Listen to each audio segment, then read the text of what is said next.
And Soju right now is actually forced to play the waiting game, which is where you sit in your base and you hope that you don't get killed, and you hope that you can live till the morning, etc. So yeah, always know when you have an advantage. I mean, if you don't have an advantage and you run it after their base, you're no. Also, another thing to point out is that usually players don't go with 3/3 upgrades on their bears just because it pretty much costs an entire bear just to get 3/3 upgrades, or well, even to get 3/2 upgrades. I mean, 2 and 2 is actually optimal because if you upgrade attack, you might as well get another bear. If you upgrade the armor, you might as well get, you know, another bear. So basically, by upgrading both, you're losing 2 bears and a whole bunch of wood. So that's one thing to keep in mind, is that it kind of also hinders your expoing ability. Also, the important thing about having a lot of wood is you will notice that Moon's Moonwells are upgraded. Yes, that makes a huge difference. Monumental. Not only because you pretty much have never-ending moon juice, but because like they heal so much more. I mean, you have 125 more mana. It just regens like crazy. There's really not much you can lose out of this. Now, this is the turning point of the game, and you may be thinking, you know, Soju's like got 67 food, Moon's pretty much at 80. Like, how is this the turning point? Basically, stuff happens and Moon screws himself. Really, when you have an advantage, don't screw up your advantage. Yeah, that's the best advice I can give you. Play it safe. If you can afford it, get a TP, get invulnerability pots, something. Jeez.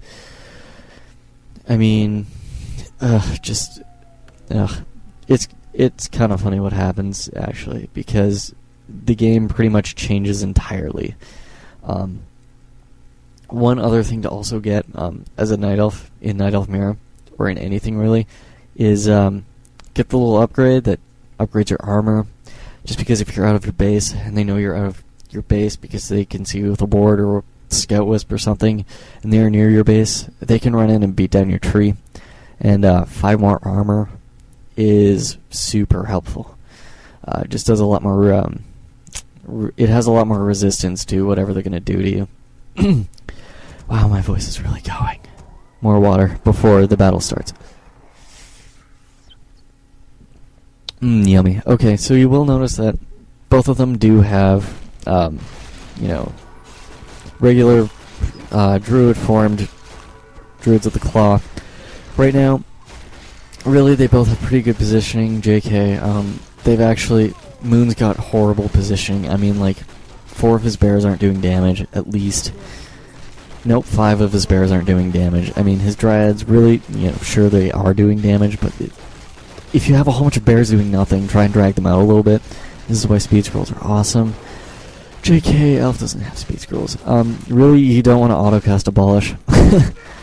Really never do, because what's going to end up happening is they're just going to select a bear, hit R, and then you're going to waste a whole bunch more Abolishes, and then you're not going to be able to stop their rejuvenations, and bad stuff's going to happen.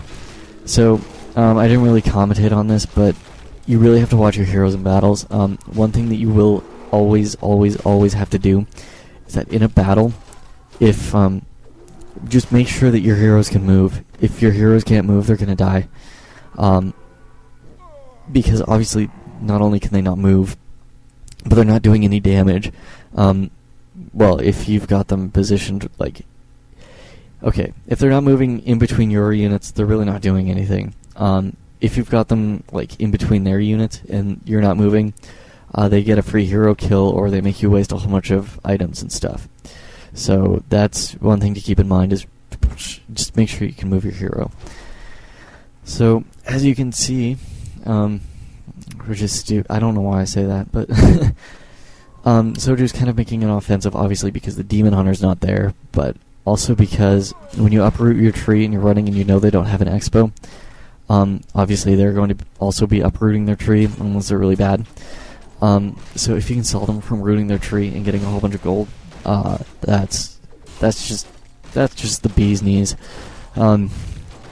Also, really make sure you know where your base is. I mean, this is my problem with when you're like walking your tree somewhere, is something stupid always happens to a unit when you staff it. Always, always, always. I've lost a game because of it, because I was walking my panda or something.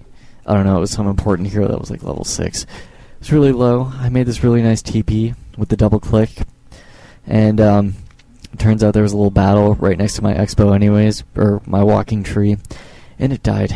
So yeah, one thing to really make sure is that, like, if your expo's walking, make sure you know where it is. Also be aware that when they staff something, they're not going to be able to instantly run to their, like, heal up with their moonwells, so you have a little gap of, like, I don't know, 5 or 6 seconds before you can pick off their hero, or before they get back to the moonwells.